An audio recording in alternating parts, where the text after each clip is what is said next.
Start this up. All right. Hi. Good afternoon.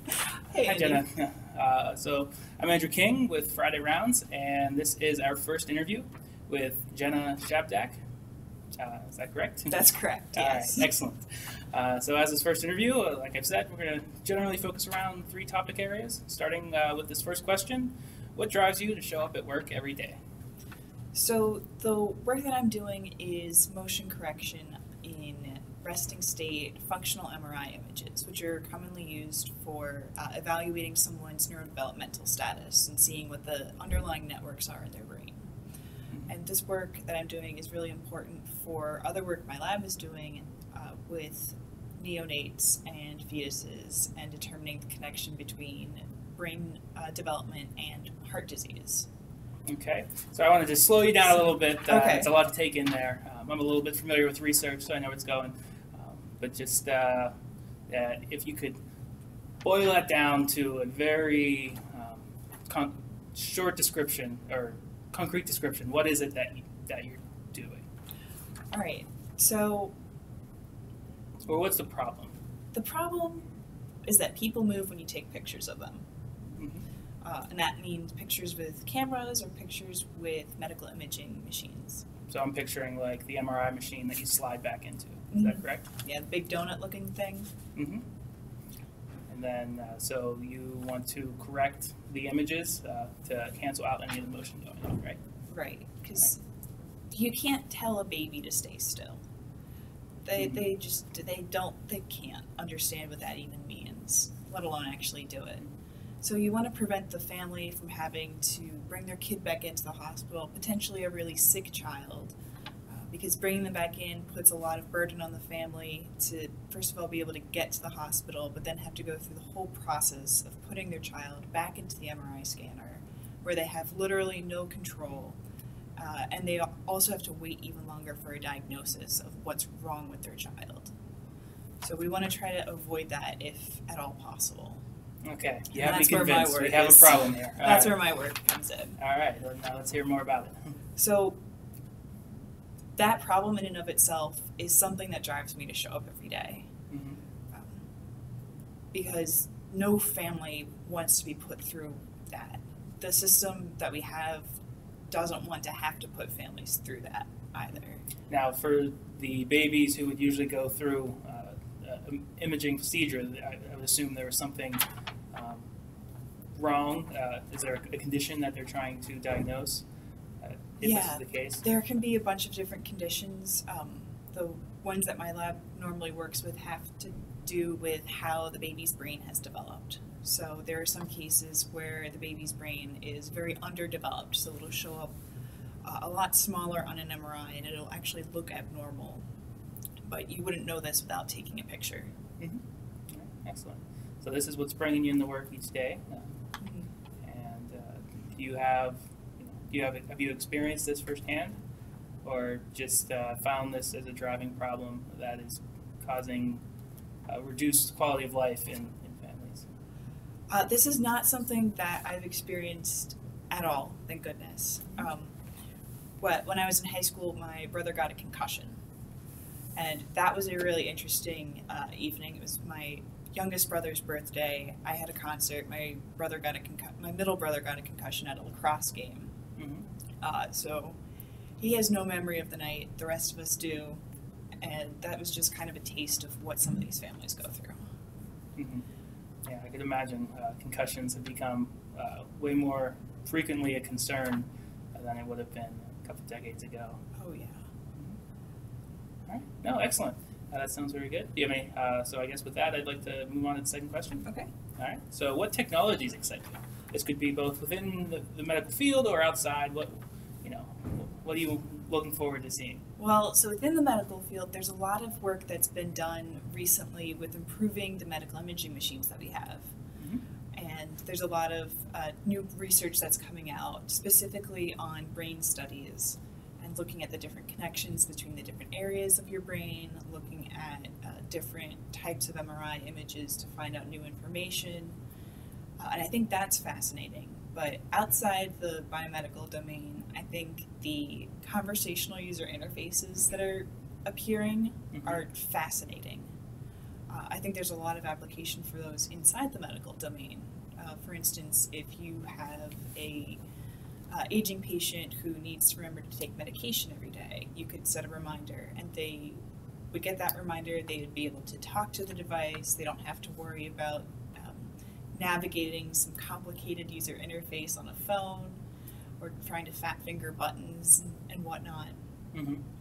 I also think that the Internet of Things has a lot of potential to be a little scary, but also be pretty helpful. Yeah, no, so you covered a few different things there. Okay. So I'm going to step back through if that's okay with you. We'll start with the voice interface at work. I have a big interest in this because this is where my research is at, but I won't get into that. This is your show. So yeah, I could imagine the voice interface is really a big step, particularly you mentioned medications with elderly patients. I have to help my grandparents use their cell phones sometimes, or even use their your TV. parents. Even my parents, and I can see there's a lot of benefit to be had as we learn how to develop these interfaces more intuitively for users. Using my phone, I find it relatively easy to get it to do a voice task that I wanted to do, but even my brothers, they don't know the kind of the commands that will get it the function that they want. Right. I actually worked on a project related to conversational user interfaces over the summer, and that was a huge learning curve about all of the technology that currently exists, all of the technology that is currently commercially accessible. For example, Google Duplex looks amazing in those videos where they have the duplex talking to someone to schedule a hair appointment. That's not anything that anyone else can do. Google has pretty much locked that piece down and no one can touch it. But then there's the user interface design aspect. It's nice because you don't have to look at colors and look at how big to make buttons or where to put them on a screen, but the psychology behind a conversation is pretty fascinating. Yeah, do you have any experience in that realm of work?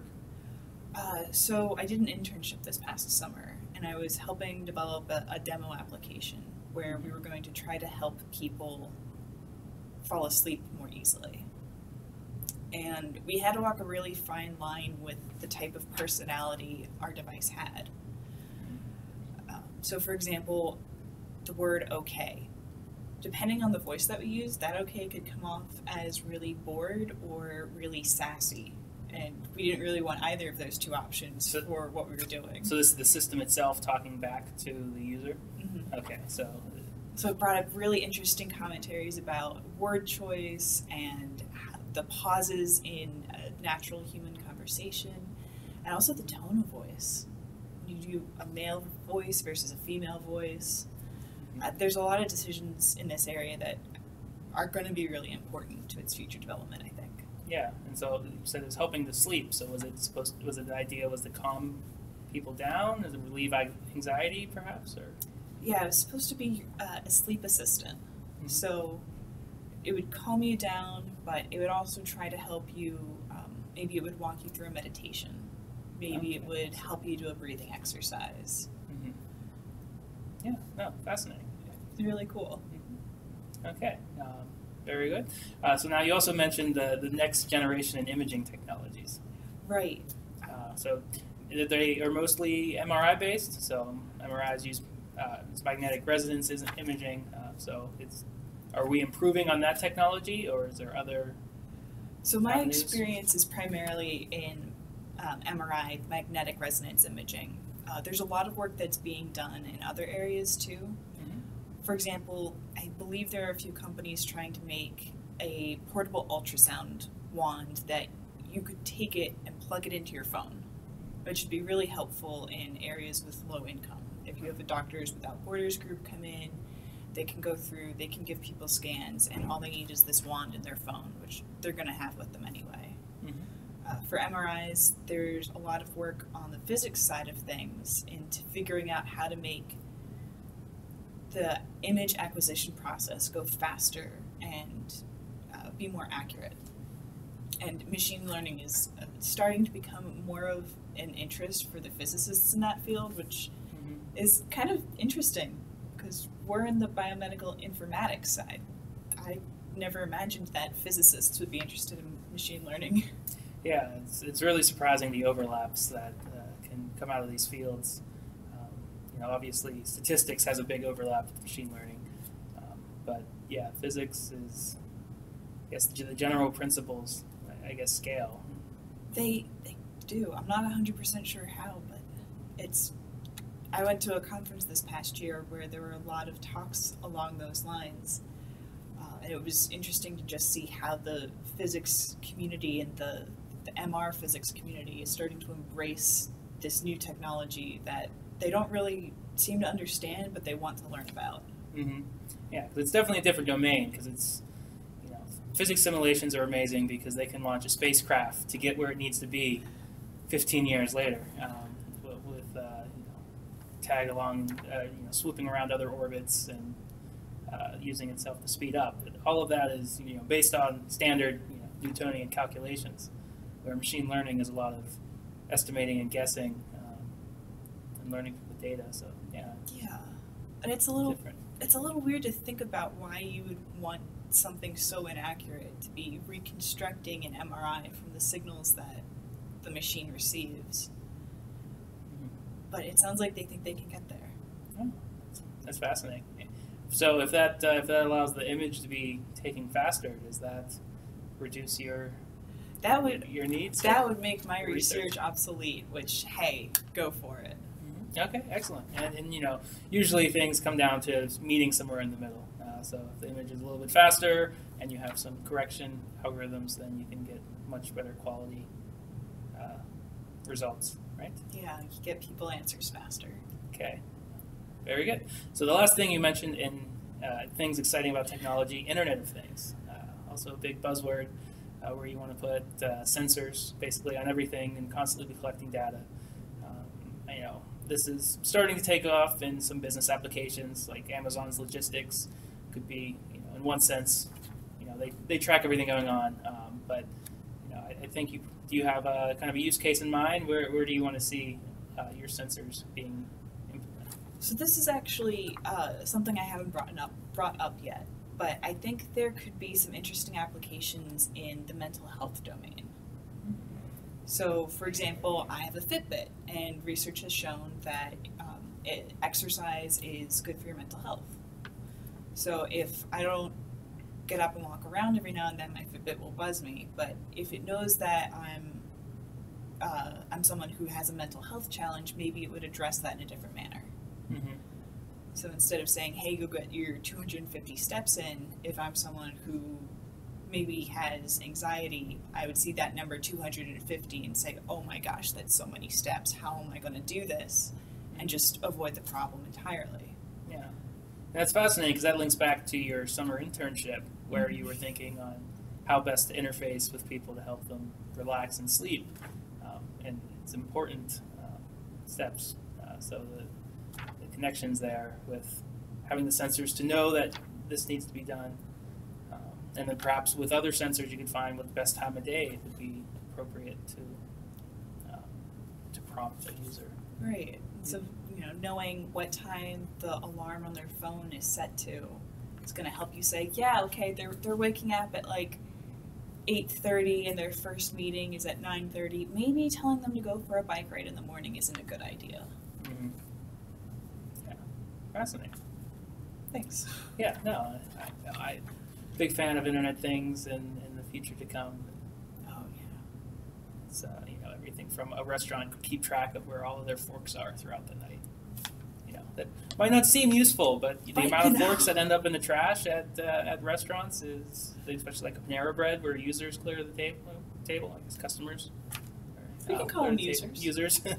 Yeah, we're in the informatics here, so yeah. Users of Panera Bread. Okay. All right, very good. That's going to bring me to our last organized question, which is, what experience have you learned from? You mentioned mental health already, and I think that brings a little bit towards getting your exercise in, and I think that's what you want to talk about, and what have you learned from? So During my first year as a PhD student, I made a couple of assumptions about my responsibilities that were not quite as accurate as I thought they were. I worked with a professor who I would meet with every week, and at the end of that meeting, I would come out with a long list of tasks that needed to be done. And the first assumption I made was that they all had to be done within that 1 week period. Mm-hmm. And the next assumption kind of followed from that was in order to get those tasks done, I needed to put my needs on the back burner. So I think you actually were here a couple of times when I was staying later at night. And you were like, are you sure you need to stay this late? Yeah. So. You had some very long nights and early mornings to go with them. So. Yeah. So at the end of that experience, I realized that probably wasn't the best way to get through the next 4 years of my program. And started doing a couple of things like setting boundaries for myself and focusing on time management and organization. And I realized that exercise was probably something that was going to help a lot too, because it gives you that nice reset. Yeah, it does. But I'm kind of interested. What was there a turning point that made you realize, like, okay, what I'm doing right now is not sustainable or it's not healthy? Let's see. I think it was actually during a meeting with the head of our department, the head of our training program, where I realized I was listing all these things and I was feeling really stressed that I wasn't doing enough. And the head of our training program said, "It sounds like you're doing great." And I remember sitting there and thinking, that's not how I feel right now. So I tried to talk it out with my PI, and we weren't able to come to a good resolution. So I ended up switching labs, which works out a lot better for me in terms of my research interests, and allowed him to have time to go work with a student whose interests more aligned with his own. Yeah, no, that is very key, which brings us down to the first question we asked is, what drives you to come to work? Because, you need to have some passion behind what you're doing if you're going to take it to another level. Yeah. One of the neat things about our field is that pretty much anything that everyone is doing is going to help someone, but I like the idea that that's the top priority in my research, is to do something that is very directly going to help someone. Versus some people are doing research that's highly theoretical and won't be translational until 7 years from now. Yeah, no, I definitely feel very similar, and it's important that we have people across the spectrum, because absolutely the currently translational, nearly the soon to be translated type work is impossible without the people who are in it for the longer haul. In the earlier stages of the work, but it's definitely necessary, and so I feel that with you. And one other point you kind of mentioned is, you brought up your long list of tasks and how you were getting completed to the program director, and you said their reaction was that, oh, everything sounds great. How did that make you feel? It was a pretty solid reality check. Because I had had conversations with family and friends about how I was really busy. I was doing work. I think there were about 4 hours on a Saturday where I wasn't actively thinking about work. But I was working all the time, and I knew that if I was doing great, then I was doing great at some things and definitely not at others. So it was nice to hear that what I was doing, I was making good progress from my department standpoint. But when I did my check-in with my friends and my family, I realized that I probably wasn't doing so great at making sure that I, as a human being, was okay. Yeah, that you were staying in enough contact, and the people who really know you can see the change. I was kind of another angle of that is, when we go into see our mentor or the department chair, in our mind, we have our problems in our head. Like, we know what we've been going through, and we try to communicate them, quickly and clearly, and we think the other person's on the same page. But I've definitely noticed this. Like, I'll do a research check-in with one of my mentors, and even though this is my primary project and I think about it for 30 hours a week or more, they have all kinds of other projects, and that's something I've come to realize. Like, they might only think about my project for 20 minutes a week, if that. Like really only when I'm checking in. And sometimes I need to remind myself, okay, I need to step through, what I've gone through in the last in the last weeks or months, just to bring them back up to speed. Like, all right, this is where I'm at now, and because otherwise you end up getting feedback that's kind of missing base. I know it's a little bit different, but that's just something. Well, no, that's a really great point. So for the first person I was working with, I was their only student. They were brand new faculty and didn't have a lab established yet, so I was the only one doing work on any of the projects. Versus now I'm in a lab where it's well established. There are full-time people whose job is just to do work for this lab, and I'm the only graduate student. So there's so much going on in the lab that I feel like I have a little more control over my project and my time. And actually not meeting with a mentor on a schedule every single week, one-on-one, has been really helpful. Because then I can make adjustments as I need to. I don't feel like I need to report back in every single week about I've done X, Y, and Z, and it, I have Q going, but it's going to take me another 30 minutes to get a few results, type of thing. Yeah, no, that's a great point. Yeah, because you kind of need that independence, because the task you're working on isn't something that you can just get done in a week. It might take a couple weeks to really make progress when you're balancing with classes and your personal life and any other project that might pop up. Fascinating. So your lab now. Do you have any other comments on that? How, how's what's the lab environment like compared to having the one-on-one relationship you had before? So my lab right now is currently in a transition phase. We do not have a physical location at the moment. There's some construction going on in the building that we're in, which is going to be really helpful for us because we are going from a space where we have 4 cubicles in one office that is currently expected to host at least 10 people, and a space that's going to have like 3 offices and 12 cubicle desks, plus a little more space, plus actual lighting. I didn't mention this, but my lab is right next to the radiology department, so the radiologists like it really dark so they can see all that fine contrast in their images, which means that our area with 4 desks had 1 overhead light on, so it was really dark and kind of gloomy. That's awful. It was. Talk about a mismatch in spaces. Oh man, the change is going to be amazing, but it means that right now everyone's virtual, so it's been a challenge to try to keep in touch with everyone and stay on the same page. But my PI kind of knew that going in and has tried to set up a couple of different processes to make that a little easier. We have a check-in on Monday mornings of what are your plans for this week, and it's interesting to see how many people go into a lot of detail and how many people just say, I'm working on these 3 projects, versus someone else will be like, I have 14 kids that I need to go scan, and then I'm going to write up this section of this particular grant, and then I'm going to make these 3 figures. Interesting. So which do you find more effective in an update type format? And then where do you fall? Okay.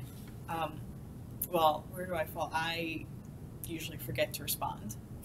Okay, so you gave the 2 extremes, so you're more extreme than one of the extremes. So I usually forget to respond, but I go with a general idea of what I need to get done each week. Sometimes when I actually do respond, I'll tend to be a little bit more detailed with what I say, because then if my PI checks in with me in an email or a phone call or something, he has some information that he knows I was working on this, and that's a good starting point for our conversation. No, that makes sense. All right. Yeah, very good. All right, so we're about at the end of our interview now. Is there any other point you'd like to get across? Any closing take-home message?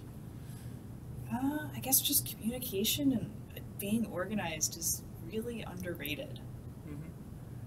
Yeah, no, I second that. And communication. That's why we're here to practice our interviewing skills, all right? So, thank you very much. Thanks. Great talking to you. Good talking to you too.